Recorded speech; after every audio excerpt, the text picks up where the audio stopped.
Her name was Eleanor Whitmore, and for most of her life, she believed silence was safer than truth. Eleanor grew up in a narrow brick house on the outskirts of York, where the air always smelled of rain and old memories. Her mother died when Eleanor was 9, quietly in her sleep, leaving behind unanswered questions and a father who learned to speak only in absences. From that moment on, Eleanor understood grief not as something loud and violent, but as something slow, creeping, and permanent. Her father, Thomas Whitmore, was a clockmaker. He fixed broken timepieces for a living, yet never seemed able to mend the broken hours inside their home. He stopped asking Eleanor about school, stopped laughing. Eventually, he stopped looking at her altogether. They lived together like strangers, tied by walls, and shared dinners eaten in silence. Eleanor learned early how to disappear. At school, she was the girl teachers forgot to call on. She had pale skin, light brown hair she tied back too tightly, and eyes that looked older than her age. Other children mistook her quietness for arrogance. Some mocked her. Most ignored her. Eleanor did not fight it. She found comfort in books, in words that did not require her to speak back. When her father died, suddenly from a heart attack, Eleanor was 17. She stood alone at the funeral, holding an umbrella in the rain, listening to condolences from people who barely knew her name. That was the day she realized something terrifying. No one truly knew her, and perhaps no one ever would. After the funeral, she sold the house. London became her escape, or at least she hoped it would be. She rented a small flat near Camden with thin walls and a window that overlooked a busy street. At night, she listened to strangers laughing outside pubs, watched couples hold hands, and wondered how people learned to live so loudly. Eleanor worked as a junior editor at a small publishing firm, correcting other people's stories while carefully avoiding her own. She was 26 when she met Daniel Harper. Daniel was everything Eleanor was not: warm, expressive, painfully alive. He noticed her quiet nature not as a flaw, but as a mystery. He asked questions, he waited for answers, and when she struggled to speak, he listened anyway. They fell in love slowly. For the first time, Eleanor allowed herself to imagine a future that did not end in loneliness. She shared pieces of her past with Daniel, though never all of it. Some pain still felt too sharp to name. Daniel never pushed. He believed love meant patience. They moved in together after 2 years. For a while, Eleanor was happy. But happiness, she would later learn, is fragile when built on unspoken fears. It began with small things. Daniel worked late more often, phone calls became shorter, silences returned, different from the ones Eleanor grew up with, but just as heavy. She tried to tell herself she was imagining it, that her past had trained her to expect loss even when it had not yet arrived. Then one evening, Daniel didn't come home. No message, no call. Eleanor waited until midnight, sitting on the edge of the bed, staring at the door as if her will alone could open it. By morning, her chest felt hollow. When her phone finally rang, it wasn't Daniel, it was the hospital. There had been an accident. Eleanor arrived too late to say goodbye. Daniel lay still, surrounded by machines that no longer mattered. The doctor's voice faded into noise. Words like impact, instant, nothing could be done, echoed in her mind, meaningless and cruel. Eleanor stood there, unable to cry, unable to scream. Loss had returned to her life in the same way it always had, suddenly, silently, without explanation. After Daniel's death, Eleanor stopped speaking unless necessary. Days blurred together. She stopped going to work. Friends called at first, then less often, then not at all. Grief isolated her more effectively than walls ever could. She blamed herself for not calling Daniel that night, for not saying "I love you" more often, for believing she deserved happiness. At night, she dreamed of clocks, broken clocks, frozen hands, time refusing to move forward. One evening, while sorting through Daniel's belongings, Eleanor found a letter. It was hidden between the pages of a book he used to read before bed. The envelope had her name written on it in his handwriting. Her hands trembled as she opened it.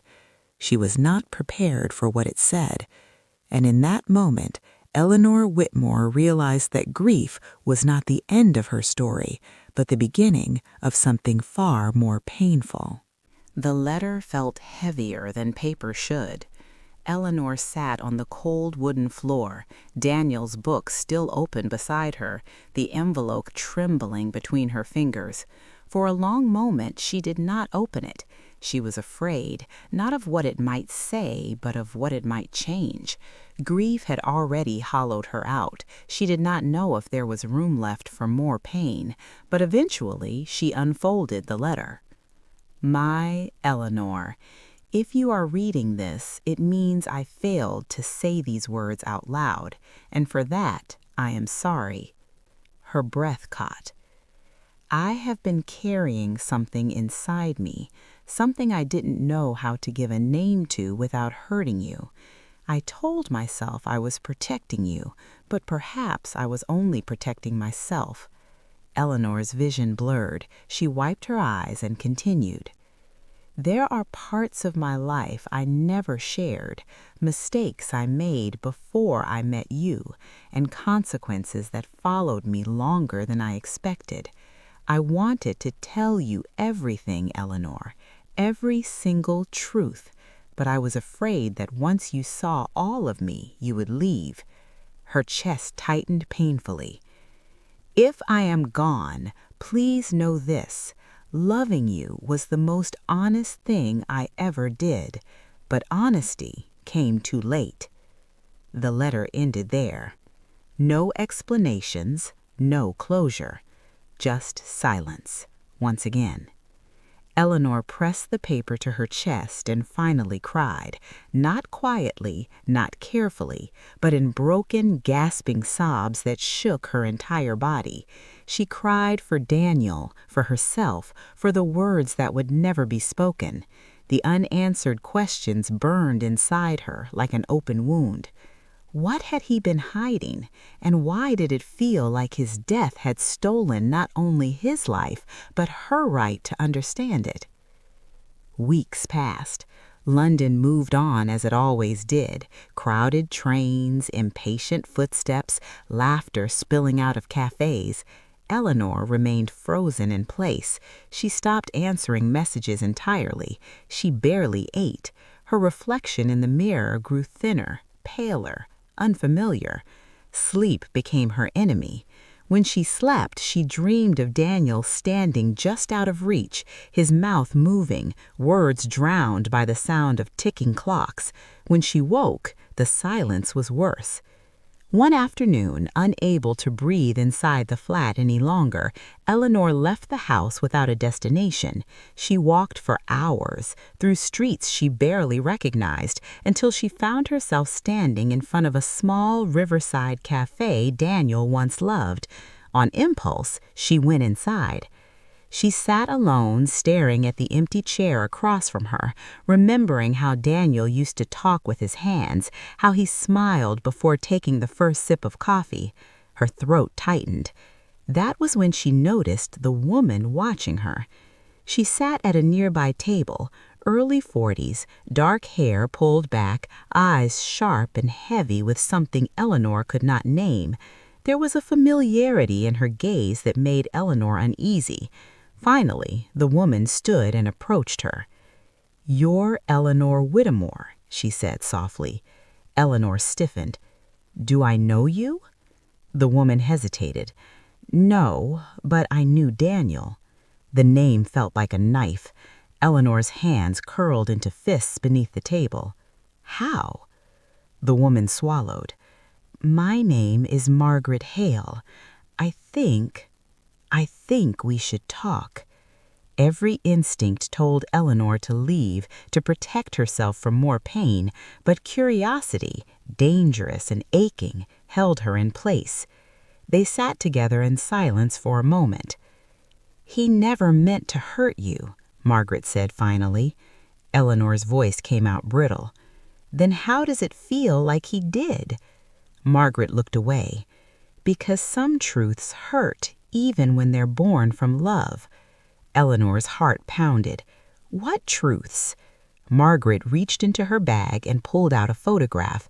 She slid it across the table. Eleanor's breath left her body. It was Daniel, standing beside Margaret, and between them, a small boy, no older than 6, holding Daniel's hand. "He's Daniel's son," Margaret said quietly. "His name is Oliver." The cafe seemed to tilt. Eleanor shook her head slowly. "That's not possible." Margaret's eyes filled with tears. "Daniel didn't know about him at first. By the time he did, his life had already moved on, to you." Eleanor stood so suddenly her chair scraped loudly against the floor. People turned to stare, but she didn't care. "You're lying," she whispered. "I wish I were." The world narrowed to a single thought. He had another life, a life she was never allowed to see. Eleanor left the cafe without another word. She walked blindly, tears spilling down her face, Daniel's letter replaying in her mind. Honesty came too late. That night, Eleanor realized something devastating. She had loved Daniel completely, but she had never truly known him. And now the truth had arrived, cruel, delayed, and impossible to escape. Eleanor did not sleep that night. She sat on the floor of the bedroom, Daniel's letter spread open in front of her like an accusation. The image of the child, Oliver, would not leave her mind. His small hand wrapped around Daniel's fingers replayed again and again, merciless and vivid. A son. The word felt foreign, heavy. Eleanor pressed her palms against her eyes, but it did nothing to stop the thoughts. She wondered how many times Daniel had stood in this very room after visiting the boy, carrying secrets in his pockets and guilt in his chest. She wondered how many smiles had been shared with her while part of him remained elsewhere. By morning, something inside her had shifted. Grief had softened into something sharper. She needed to see the truth for herself. Margaret Hale lived in a quiet neighborhood in Greenwich, far from the noise Eleanor was used to. The houses were modest, lined with small gardens and bicycles leaning against fences. It was the kind of place that looked safe, ordinary.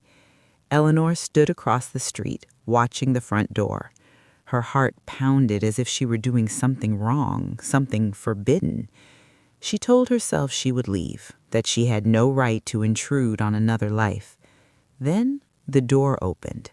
A small boy stepped outside, dragging a school bag nearly as big as he was.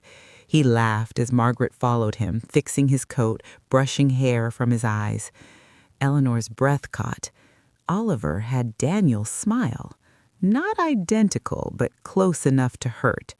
She turned away before they noticed her and walked quickly, her legs trembling. She didn't stop until she reached the river. There, she leaned against the railing and cried.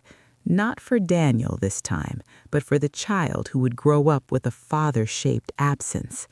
Like me, she realized bitterly. Days passed, then weeks. Eleanor tried to return to work, but the words on the page refused to stay still. Every sentence reminded her of unfinished stories, of truths hidden between lines. Eventually, her editor stopped calling. She was grateful. She began writing again, not for publication, not for anyone else. She wrote letters to Daniel she would never send. Pages filled with anger, love, betrayal, longing. Some days she hated him. Some days she missed him so fiercely it felt unbearable. And some days she felt an unexpected pull toward Oliver. It frightened her. She had no place in his life, no name, no role, but still she returned to Greenwich, always from a distance, always watching. She learned his routine without meaning to: school in the morning, the park in the afternoons, stories before bed. Margaret often looked tired, older than her years. One afternoon, as Eleanor stood across the street pretending to check her phone, Oliver ran into the road. Time slowed. A car turned the corner too fast. Eleanor didn't think, she ran. She grabbed Oliver and pulled him back just as the car slammed on the brakes. The driver shouted. Margaret screamed. Oliver began to cry. Eleanor knelt, hands shaking, heart racing. She looked into his face up close for the first time. His eyes, Daniel's eyes, filled with tears. "You're safe," Eleanor whispered without thinking. Margaret rushed over, pulling Oliver into her arms. Then she looked at Eleanor. Recognition dawned. "It's you," Margaret said quietly. Eleanor stood, breathless. "I'm sorry, I shouldn't have been there." Margaret studied her carefully. There was no anger in her eyes, only exhaustion and something like understanding. "You saved him," she said. Oliver clung to Margaret, staring at Eleanor with curiosity. "Who is she?" he asked. The question hung in the air. Margaret hesitated. "She's someone who knew your father." Oliver's face brightened. "Did you know him well?" Eleanor's throat closed. "Yes," she managed, "very well." That night, Eleanor realized the truth she had been avoiding. Daniel was gone, but his absence had left people behind, and whether she wanted it or not, their lives were now tangled with hers. She didn't know yet what role she would play, only that walking away would mean losing him all over again. Eleanor did not plan to return, yet her feet carried her back to Greenwich 3 days later, as if guided by something older than reason. Guilt, perhaps, or the fragile thread that still tied her to Daniel through the living. Margaret opened the door slowly when Eleanor knocked. "I was hoping you'd come," she said. They sat at the kitchen table while Oliver played in the next room, his laughter drifting in and out like a reminder of everything Eleanor had lost and everything she had never had. "You don't owe us anything," Margaret said carefully. "I know this is difficult." Eleanor stared at her hands. "He lied to me." Margaret nodded. "He lied to both of us, just in different ways." Silence settled between them, not hostile, just heavy. "He wanted to tell you," Margaret added. "He talked about it often. He was afraid you would leave." Eleanor laughed softly, without humor. "He took that choice from me." "Yes," Margaret said. "He did." For the first time, Eleanor allowed herself to feel anger without guilt. It burned, hot and sharp, but it was honest. Daniel had loved her, but love without truth had still destroyed her. Oliver appeared in the doorway then. "Can I show her my drawing?" he asked. Margaret looked at Eleanor. Eleanor hesitated only a moment before nodding. Oliver ran over, placing a crumpled piece of paper in Eleanor's hands.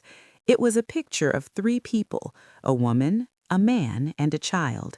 The man's face was scribbled over with gray. "That's Daddy," he said simply. "He's in the sky now." Eleanor's vision blurred. "It's very beautiful," she whispered. "Do you miss him?"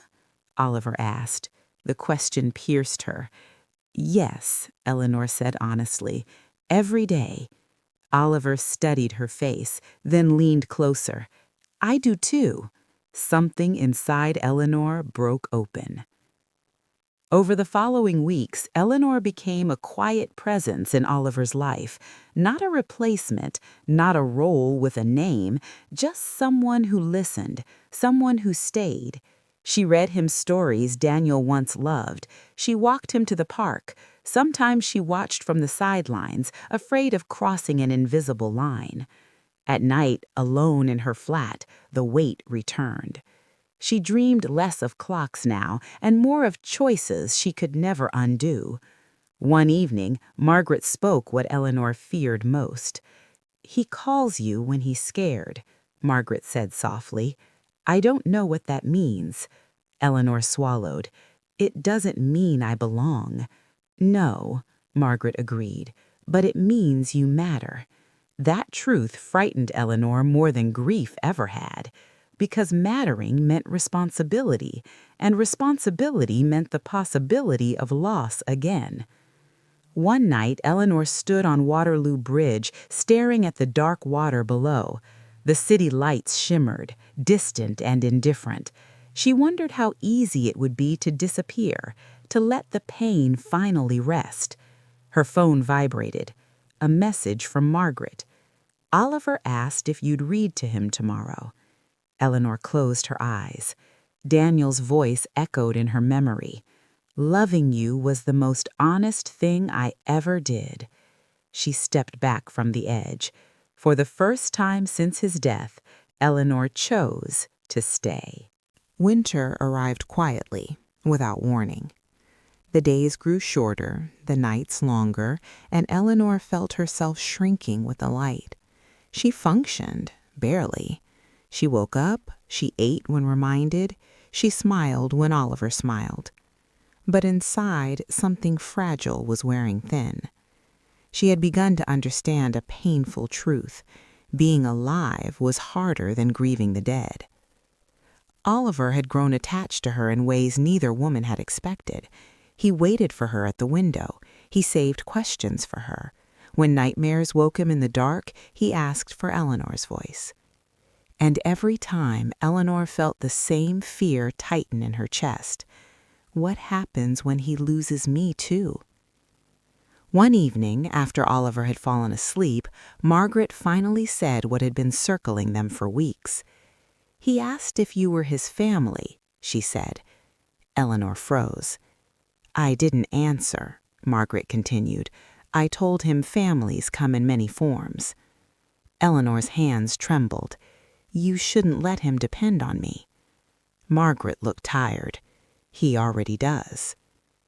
That night, Eleanor returned to her flat and sat alone in the dark. Daniel's letter lay folded on the table, worn thin from being opened too many times. She realized then that love, real love, was not soft. It demanded endurance. And Eleanor was no longer sure she had any left. The breaking point came quietly. A phone call from the hospital. Margaret's voice shaking. Oliver collapsed at school. Eleanor arrived before she could think.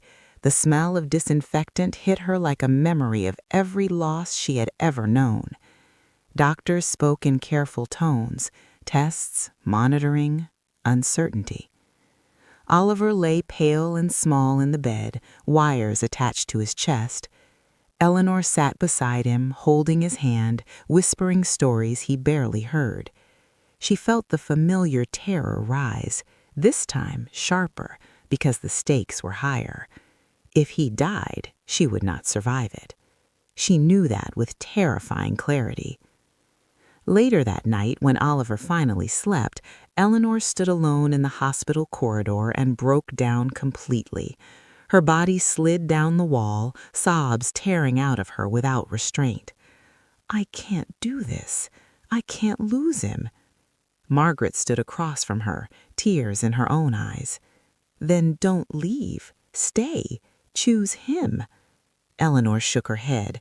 "I don't belong here. I'm just the woman his father loved." Margaret stepped closer. "You're the woman who stayed." The words cut deeper than comfort ever could. Oliver recovered. It was exhaustion, stress, nothing permanent. Relief washed over Eleanor, but instead of peace, it brought fear, because now she knew what she was capable of feeling, and what she might lose. 2 weeks later, Eleanor disappeared.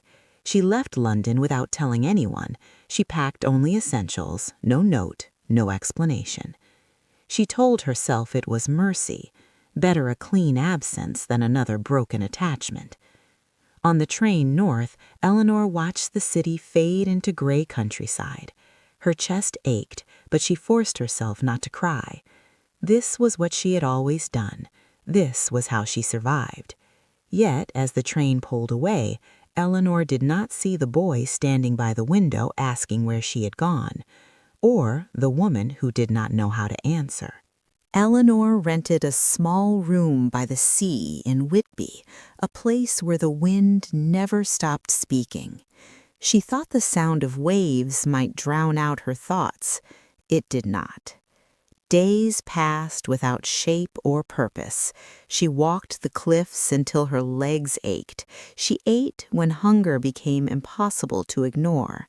At night, she lay awake, listening to the sea crash against stone, each wave sounding like a question she refused to answer. She told herself she had done the right thing. Oliver would forget her. Children always did. But memory does not fade the way adults hope it will. One evening, unable to sleep, Eleanor wandered into a second-hand bookshop near the harbor. The smell of old paper wrapped around her like familiarity. On a small table near the window, she saw a children's book. Inside the cover, written in uneven handwriting, were the words, "For Eleanor, love always, Oliver." Her breath stopped. Her hands shook so violently she nearly dropped the book. She had never seen it before. Margaret must have sent it, must have tried to reach her. Inside the book was a letter. "He asks for you every night. I don't tell him you left. I tell him you're lost." Eleanor sank to the floor, the world narrowing to pain and regret. She had mistaken disappearance for kindness. In truth, she had only repeated the damage she knew too well. Her father had vanished emotionally, Daniel had vanished permanently, and now she had vanished by choice. That night, Eleanor cried harder than she ever had before. There was no dignity left in her grief, no distance to protect her. By morning, her decision was made. She returned to London in the rain. Greenwich looked unchanged, cruelly ordinary. Eleanor stood outside Margaret's house, her courage thinning with every second. Before she could knock, the door opened. Oliver stood there. For a moment, they only stared at each other. Then he ran into her arms. "You came back," he said, burying his face in her coat. Eleanor fell to her knees, holding him, sobbing openly. "I'm so sorry," she whispered again and again. "I'm so sorry." Margaret watched from the doorway, tears silent but steady. That night, Eleanor stayed, but she did not promise forever. Not yet. Eleanor stayed. Not because she believed she was strong enough, but because leaving had finally hurt more than remaining. Life did not soften for her return. There were no grand reconciliations, no promises made in certainty, only small, fragile steps forward, measured, careful, honest. Oliver did not ask why she left. Children, Eleanor learned, do not always need explanations. They need presence. She walked him to school again, read to him at night, sat beside him when storms frightened him, and each time she waited for the fear to return, the certainty that loving him would eventually destroy her. It did, just not in the way she expected. One evening, months later, Eleanor found another letter. This one was older, hidden in a box Margaret had never opened. Daniel's handwriting again. "If you're reading this, it means I never found the courage to speak. I was wrong to believe silence could protect the people I loved. Eleanor, if you stayed, then you are braver than I ever was." Eleanor folded the letter slowly. She did not cry. For the first time, grief did not demand tears. It asked for understanding.